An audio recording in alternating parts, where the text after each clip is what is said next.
നമസ്കാരം. എല്ലാവർക്കും PSC വാറിലേക്ക് സ്വാഗതം. ഇന്നത്തെ വീഡിയോയിൽ നമ്മൾ ഡിസ്കസ് ചെയ്യുന്നത് 2025 ജനുവരി 11 ലക്കം തൊഴിൽ വീതിയിൽ വന്ന കുറച്ച് കറണ്ട് അഫയേഴ്സ് ടോപ്പിക്കുകളാണ്. അപ്പം വീഡിയോ എല്ലാവരും ലൈക്ക് ചെയ്യാനും ഷെയർ ചെയ്യാനും സബ്സ്ക്രൈബ് ചെയ്യാനും മറക്കരുത്. അപ്പോൾ നമുക്ക് വീഡിയോയിലേക്ക് പോവാം. ധനകീയ നേതാവ്.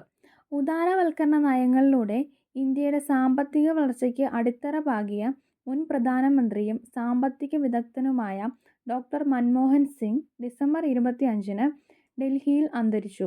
മൻമോഹൻ സിംഗ് ധനമന്ത്രിയായിരുന്ന 1991-96 കാലത്താണ് ഇന്ത്യ സോഷ്യലിസ്റ്റ് പാതയിൽ നിന്നും സാമ്പത്തിക ഉദാരവൽക്കരണത്തിൻ്റെ പുതിയ പാതയിലേക്ക് ചുവടുമാറിയത്. 2004 പ്രധാനമന്ത്രിയായി ചുമതലയേറ്റ മൻമോഹൻ സിംഗ് 2009 അധികാരത്തിൽ തിരിച്ചെത്തി.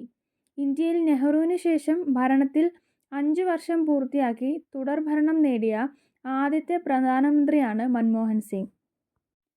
1954 കേംബ്രിഡ്ജിൽ നിന്നും ഗവേഷണം പൂർത്തിയാക്കിയ സിംഗ് റിസർവ് ബാങ്ക് ഗവർണർ, മുഖ്യ സാമ്പത്തിക ഉപദേഷ്ടാവ്, ആസൂത്രണ കമ്മീഷൻ ഉപാധ്യക്ഷൻ തുടങ്ങിയ ചുമതലകളും വഹിച്ചിട്ടുണ്ട്. 1998 രാജ്യസഭ പ്രതിപക്ഷ നേതാവായ അദ്ദേഹം 6 തവണയാണ് രാജ്യസഭയിലേക്ക് തിരഞ്ഞെടുക്കപ്പെട്ടത്. ന്യൂഡൽഹിയിലെ നിഗം ബോധ് ഘട്ടിലാണ് അന്ത്യവിശ്രമം. അടുത്തത് സൂര്യനെ തൊടും ദൂരത്തിൽ പാർക്കർ. US ബഹിരാകാശ ഏജൻസിയായ നാസ വിക്ഷേപിച്ച സൗരയൂഥമായ പാർക്കർ സോളർ പ്രോബ് ഡിസംബർ 24 സൂര്യനിൽ നിന്നും 61 ലക്ഷം കിലോമീറ്ററിൽ താഴെ ദൂരത്തിലെത്തി ചരിത്രം കുറിച്ചു. സൂര്യനോട് ഏറ്റവും അടുത്ത് സ്ഥിതി ചെയ്യുന്ന ഗ്രഹമായ ബുധനുമായുള്ള ദൂരത്തിൻ്റെ 1/8 കുറവ് ദൂരത്താണ് പാർക്കർ പ്രോബ് പ്രവേശിച്ചത്. സൂര്യൻ്റെ ബാഹ്യ അന്തരീക്ഷമായ കൊറോണയിലൂടെ 1400 ഡിഗ്രി സെൽഷ്യസ് താപനില അതിജീവിച്ചാണ് പാർക്കർ സോളാർ പ്രോബ് സഞ്ചരിച്ചത്. അടുത്തത് ഇന്ത്യയെ കാറിലാക്കിയ സുസുക്കി. മാരുതി സുസുക്കി സ്ഥാപകനും ജപ്പാനിലെ സുസുക്കി മോട്ടോർ മുൻ ചെയർമാനുമായ ഒസാമു സുസുക്കി ജപ്പാനിലെ ഷിസുവോക്കയിൽ ഡിസംബർ 25 അന്തരിച്ചു. മാരുതി 800 കാറിലൂടെ ഇന്ത്യയിൽ കുടുംബവാഹന വിപ്ലവത്തിന് തുടക്കമിട്ടത് ഒസാവുവാണ്. പ്രസിഡന്റ്, CEO, ചെയർമാൻ എന്നീ നിലകളിൽ സുസുക്കി കമ്പനിക്ക് 4 പതിറ്റാണ്ടിലേറെ നേതൃത്വം നൽകിയ വ്യക്തിയാണ് ഒസാവു. ഇന്ത്യൻ വാഹന വ്യവസായത്തിന് നൽകിയ സംഭാവനകളെ മാനിച്ച് രാജ്യം പത്മഭൂഷൺ നൽകി ആദരിച്ചിട്ടുണ്ട്. അടുത്തത് ലോക്കൂർ UNIJC അധ്യക്ഷൻ. ഐക്യരാഷ്ട്ര സംഘടനയുടെ ഇന്റേണൽ ജസ്റ്റിസ് കൗൺസിൽ അധ്യക്ഷനായി സുപ്രീം കോടതി മുൻ judge Madan B Lokur December 21 നിയമിതനായി. 2028 November 12 വരെയാണ് കാലാവധി. വിവിധ രാജ്യങ്ങളിലെ വിഖ്യാത നിയമവിദഗ്ധർ ഉൾപ്പെടുന്നതാണ് സമിതി. 71-കാരനായ ജസ്റ്റിസ് ലോക്കൂർ 2012 സുപ്രീം കോടതിയിൽ ജഡ്ജിയായി നിയമിക്കപ്പെട്ടത്. 2018 വിരമിച്ച ശേഷം ലോക്കൂർ ഫിജി സുപ്രീം കോടതി ജഡ്ജിയായി. അടുത്തത് അക്ഷരസൂര്യന് അക്ഷയ പ്രണാമം. മലയാളത്തിൻ്റെ ഇതിഹാസ സാഹിത്യകാരൻ MT വാസുദേവൻ നായർ ഡിസംബർ 25 അന്തരിച്ചു. നോവൽ, ചെറുകഥ, തിരക്കഥ, നാടകം, ബാലസാഹിത്യം, യാത്രാവിവരണം, ലേഖനം, പത്രാധിപർ തുടങ്ങി എഴുത്തിൻ്റെ എല്ലാ മേഖലകളിലും മുദ്ര പതിപ്പിച്ച സാഹിത്യകാരനാണ് MT. മലയാള സിനിമയിലെ ക്ലാസിക് എന്ന് വിശേഷിക്കപ്പെടുന്ന നിർമാല്യം ഉൾപ്പെടെ 6 സിനിമകളും 2 ഡോക്യുമെൻ്ററികളും സംവിധാനം ചെയ്ത MT 4 തവണ തിരക്കഥയ്ക്കുള്ള ദേശീയ പുരസ്കാരം നേടിയിട്ടുണ്ട്.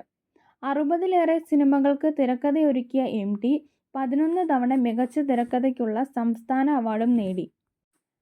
രണ്ടാമൂഴം, നാലുകെട്ട്, മഞ്ഞ്, കാലം, പാതിരാവും പകൽ വെളിച്ചവും, അസുരവിത്ത്, വാരണാസി തുടങ്ങി 9 നോവലുകളുടെ രചയിതാവാണ്.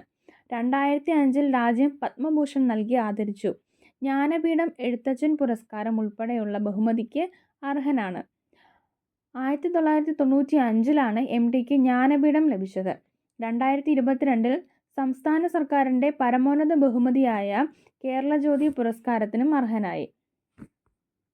1933 ജൂലൈ 15 പാലക്കാട് ജില്ലയിലെ കൂടല്ലൂരിലാണ് മാടത്ത് തെക്കേപ്പാടത്ത് വാസുദേവൻ നായർ എന്ന MTയുടെ ജനനം. പുരസ്കാര വർഷങ്ങൾ 1958 കേരള സാഹിത്യ അക്കാദമി പുരസ്കാരം 4 കെട്ടിന്. 1970 കേന്ദ്ര സാഹിത്യ അക്കാദമി അവാർഡ് കാലം. 1985 വയലാർ പുരസ്കാരം 2-ാം ഊഴം.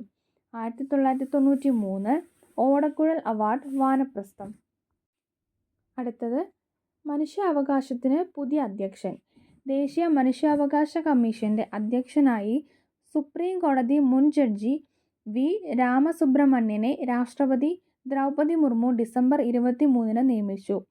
സുപ്രീം കോടതി മുൻ ചീഫ് ജസ്റ്റിസ് അരുൺ മിശ്രയുടെ പിൻഗാമിയായാണ് രാമസുബ്രഹ്മണ്യൻ NHRC അധ്യക്ഷ സ്ഥാനത്ത് എത്തുന്നത്. തമിഴ്നാട് സ്വദേശിയായ രാമസുബ്രഹ്മണ്യൻ മുൻ ഹിമാചൽ പ്രദേശ് ഹൈക്കോടതി ചീഫ് ജസ്റ്റിസാണ്. 3 വർഷമാണ് ദേശീയ മനുഷ്യാവകാശ കമ്മീഷന്റെ അധ്യക്ഷന്റെ നിയമകാലാവധി. അടുത്തത് തിരയും കഥയും ഒഴിഞ്ഞ് ബെനഗൽ. ഇന്ത്യയിലെ സമാന്തര സിനിമാ പ്രസ്ഥാനത്തിന് നേതൃത്വം നൽകിയ വിഖ്യാത സംവിധായകനും തിരക്കഥാകൃത്തുമായ ശ്യാം ബെനഗൽ ഡിസംബർ 23 മുംബൈയിൽ അന്തരിച്ചു.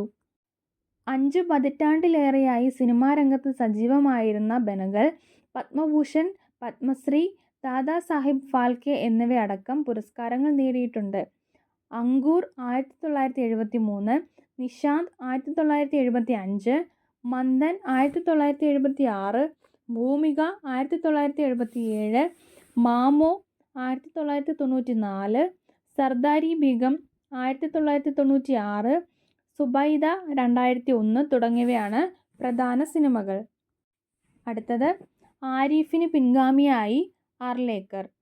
ബീഹാർ ഗവർണറായിരുന്ന രാജേന്ദ്ര വിശ്വനാഥ് അർലേക്കറെ കേരള ഗവർണറായി രാഷ്ട്രപതി ദ്രൗപദി മുർമു ഡിസംബർ 24 നിയമിച്ചു. നിലവിലെ കേരള ഗവർണർ ആരിഫ് മുഹമ്മദ് ഖാനെ ബീഹാറിലേക്ക് മാറ്റി. ഗോവയിൽ BJPയുടെ നേതാവായി തിളങ്ങിയ ശേഷമാണ് അർലേക്കർ ഗവർണർ പദവിയിലെത്തിയത്. മണിപ്പൂർ ഗവർണറായി മുൻ ആഭ്യന്തര സെക്രട്ടറി അജയ് കുമാർ ഭല്ലയെ നിയമിച്ചു. ഒഡീഷ ഗവർണറായി ഹരിബാബു കമ്പപ്പട്ടി, മിസോറാം ഗവർണറായി ഡോക്ടർ VK സിംഗിനെയും നിയമിച്ചു. അപ്പോൾ ഇതോടുകൂടി ഈ വീഡിയോ അവസാനിച്ചു. വീഡിയോ എല്ലാവർക്കും ഉപകാരപ്രദമായി എന്ന് വിചാരിക്കുന്നു. ആണെങ്കിലും മറ്റുള്ള സുഹൃത്തുക്കളിലേക്ക് കൂടെ എത്തിക്കാൻ ശ്രമിക്കുക. അപ്പോൾ ഇനി പുതിയൊരു വീഡിയോയുമായി കാണാം. താങ്ക്